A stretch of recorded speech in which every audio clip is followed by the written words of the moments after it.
بسم اللہ الرحمن الرحیم۔ گودی میڈیا کی اصطلاح یوں تو بھارت کے حالات کے تناظر میں عام ہوئی اور وہیں کے ایک مخصوص میڈیا گروپ اور کچھ چند اینکرز کے لیے استعمال ہوتی ہے، لیکن حقیقت میں اب دنیا میں جس طرح میڈیا کی آزادی محدود ہو رہی ہے اور سلب ہو رہی ہے، اس کے مطابق اب ہر ملک کا اپنا ہر ملک کی اسٹیبلشمنٹ اور حکومت کا اپنا گودی میڈیا ہے، یعنی میڈیا کا ایک ایسا طبقہ، ایک ایسا حصہ کہ جو حکومت کے ایک ماؤتھ پیس کے طور پر حکومت کا ایجنڈا آگے بڑھاتا ہے، حکومت کے مقاصد کی تکمیل کرتا ہے، اور اپنے اس کام میں وہ اپنا اصل مشن اور اپنے اصل مقاصد اور میڈیا کا جو حقیقی مقصد ہے اس کو فراموش کر رہا ہے۔ بھارت میں بی جے پی نے جس طرح میڈیا کو استعمال کرنے کا ایک فن سیکھا اور پھر اس کے لیے پیسہ پانی کی طرح بہایا، اس کے نتیجے میں ایک میڈیا کے ایک اچھے خاصے ٹولے کو، ایک طبقے کو گودی میڈیا کا نام دیا گیا، اور اب بھارت کی جو اپوزیشن جماعتیں ہیں انہوں نے 14 ایسے ٹی وی اینکرز کے پروگراموں میں شرکت نہ کرنے کا فیصلہ کیا ہے کہ جن پر گودی میڈیا کی چھاپ اور سٹیمپ بہت واضح طور پر نظر آ رہی ہے۔ اس پر بھارتیہ جنتا پارٹی نے اور حکومتی ترجمانوں نے بہت شور و غل مچایا ہے کہ یہ میڈیا کی آزادی پر حملہ ہے اور میڈیا کے کردار کشی کی جا رہی ہے اس بہانے سے۔ لیکن اگر غیر جانبدارانہ انداز سے جائزہ لیا جائے تو حقیقت میں یہ بھارت کی جو اپوزیشن جماعتیں ہیں انہوں نے تنگ آمد بجنگ آمد کے مصداق یہ قدم اٹھایا ہے کہ بھارت کے ایک متعصب میڈیا گروہ اور افراد اور اینکرز کا جو ایک اکٹھ ہے اس کے پروگراموں میں نہ جا کر حقیقت میں اپنا ایک جمہوری حق استعمال کیا ہے کہ یہ آپ کی اپنی ثوابدید ہوتی ہے کہ آپ کسی فورم پر کسی فرد کے سامنے اپنا مقدمہ پیش کرنا چاہتے ہیں یا نہیں چاہتے۔ تو اس وجہ سے اب بھارت کی جو حکومت ہے اور اس کی جو حکمران جماعت ہے وہ اپنے ان اینکرز کو، ان پسندیدہ اور چھوڑے گئے اینکرز کو، اب ان کو نشان زدہ ہونے پر خاصی تلملاہٹ کا شکار ہے۔ 2014 تک ہم اگر دیکھیں تو بھارت کا میڈیا احتجاج کی رپورٹنگ کرتا ہوا نظر آ رہا ہے، وہ احتجاجی تحریکوں کو اپنے اندر جگہ بھی دیتا ہے۔ کشمیر کے اندر جو تحریک چل رہی تھی، حالانکہ اس کے بارے میں مجموعی طور پر بھارت کا ایک اپنا نقطۂ نظر تھا، لیکن اس کے باوجود کہیں کہیں بھارت کے میڈیا میں رپورٹس نظر آیا کرتی تھیں، دی ہندو اخبار میں اور انڈیا ٹوڈے میں اور بہت سے اخبارات میں کشمیر کے حالات کی بھی رپورٹنگ ہوتی تھی۔ بھارت کے اندر اگر کوئی احتجاج ہوتا تھا، کوئی سماجی یا سیاسی احتجاج، اس کو بھی جگہ دی جاتی تھی۔ لیکن 2014 کے بعد بھارت کا جو میڈیا، ایک نیا میڈیا کھڑا کیا گیا اور ایک نئی کلاس پیدا کی گئی، مراعات یافتہ اینکرز کی، مراعات یافتہ صحافیوں کی۔ اس کے بعد جو بھارت میں ایکٹیویٹیز ہو رہی تھیں اپوزیشن کی یا احتجاج کی یا جو ایک متبادل رائے کے اظہار کی، اس کا مکمل بلیک آؤٹ کرنے کا ایک رواج اپنا لیا گیا۔ ایک تو طاقت کے ذریعے میڈیا کو کنٹرول کیا گیا اور پھر اس میڈیا کو کنٹرول کرنے کے بعد اپنے ایک من پسند ٹولے کو آگے کر دیا گیا، جس طرح کے زی جیسے بڑے ادارے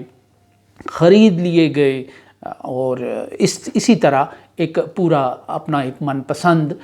منظر تخلیق کرنے کی میڈیا کے محاذ پر کوشش ہوئی، اور اس پر بین الاقوامی طور پر بھی چونکہ نظر تھی اداروں کی، اسی لیے جو پریس فریڈم کے جو عالمی انڈیکس ہیں اس میں بھارت کا 161واں نمبر آیا، اور یعنی آزادی اظہار، یعنی جن ملکوں میں اظہار کی آزادی ہے ان میں 161ویں نمبر پہ بھارت کو اس روش نے پہنچا دیا۔ اور بی جے پی اب جس طرح اس پر سراپا احتجاج ہے، اس کو دیکھ کر بہت سے لوگوں کا کہنا ہے کہ یہ کوئی اچھی بات ہی اپوزیشن سے سرزد ہوئی ہے کہ وہ بی جے پی اس پر چونکہ احتجاج کر رہی ہے، چراغ پا ہے۔ تو حقیقت میں یہ جو بھارت کے ٹی وی اینکرز تھے، ارنب گوسوامی اور گوسوامی اور اس طرح کے جو دوسرے لوگ ہیں، وہ اپنی جو ڈیبیٹس کے اندر ایک تو اپوزیشن جماعتوں کی تذلیل کرتے تھے، تضحیک کرتے تھے اور ان کو ایک مجرم کے طور پر کھڑا کرتے تھے۔ اس کے مقابلے میں وہ بھارتیہ جنتا پارٹی اور حکومت اور انتہا پسند ذہن کے لیے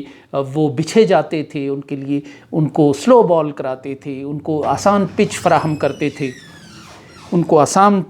کرتے تھے اور یہ وہ صورتحال ہے کہ جس کی وجہ سے ایک ریئیکشن اپوزیشن میں پیدا ہوتا رہا اور لوگ یہ سمجھتے تھے کہ وہ اپنے اپوزیشن کی جماعتیں کہ وہ اپنے نمائندوں کو وہاں ذلیل ہونے کے لیے اور وہاں تیکھے سوالوں اور کم سپیس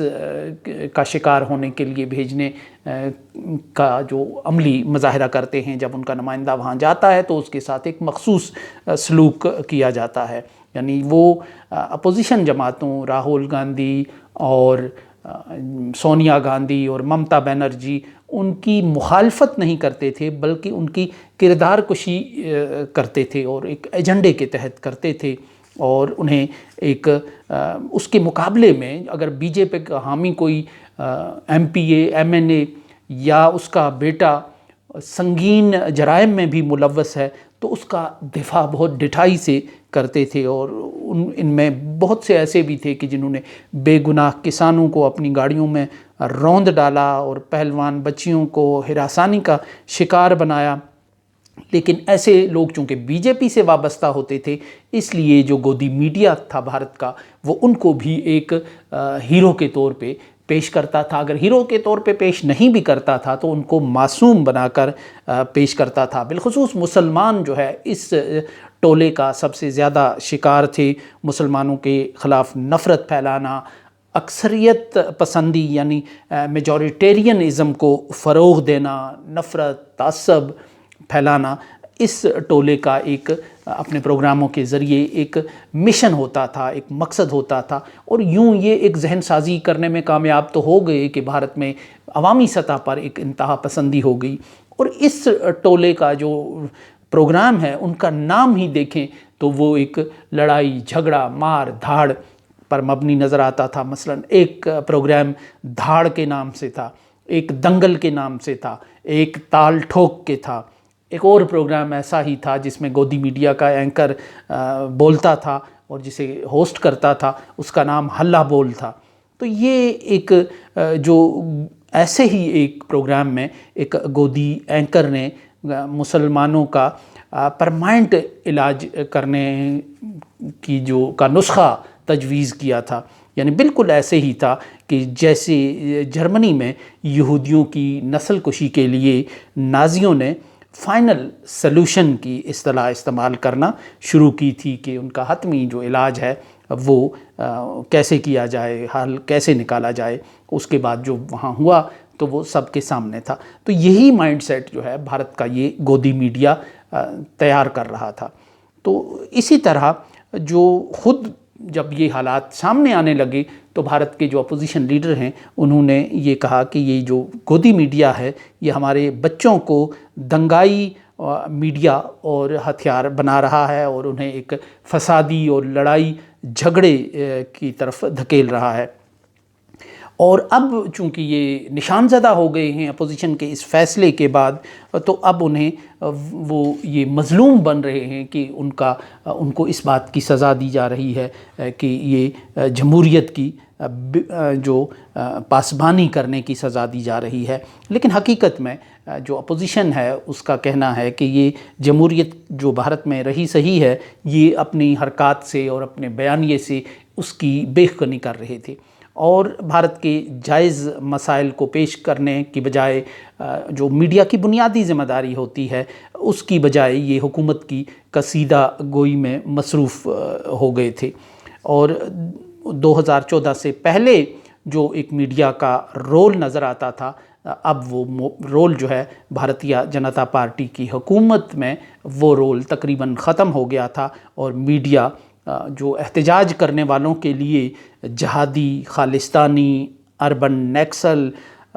دیش دروہی اور پاکستانی ایجنٹ کا نام دیتا تھا۔ اگر کوئی مہنگائی کے خلاف بھی احتجاج کرتا تھا تو اس کو بھی ان میں سے کوئی نہ کوئی سٹیمپ اس پہ لگا دی جاتی تھی۔ کسان اگر اپنے چھوٹے چھوٹے مطالبات کے حق میں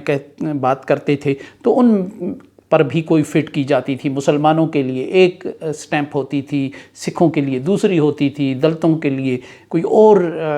سٹیمپ ہوتی تھی۔ اور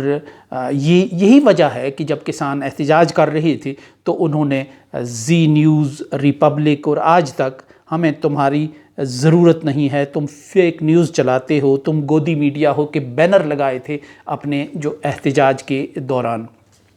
تو یہ ایک بہت بڑی بات ہے کہ جو بھارت کا گودی میڈیا ہے کہ وہ پہلی بار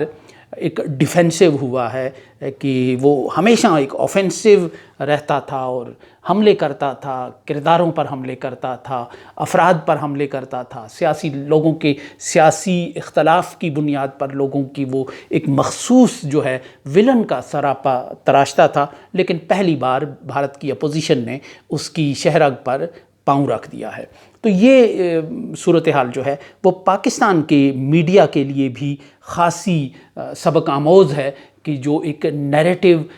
بلڈنگ مشین بن کر رہ گیا ہے پچھلے کافی عرصے سے، کہ پاکستان کا جو میڈیا ہے وہ مہنگائی کے خلاف ایک دور میں بڑا من کا زیر پا ہوتا تھا، لیکن اب وہ مہنگائی کو بھی بھول گیا، عوامی مسائل کو بھی بھول گیا۔ زیادہ تر تو عوامی مسائل میڈیا سے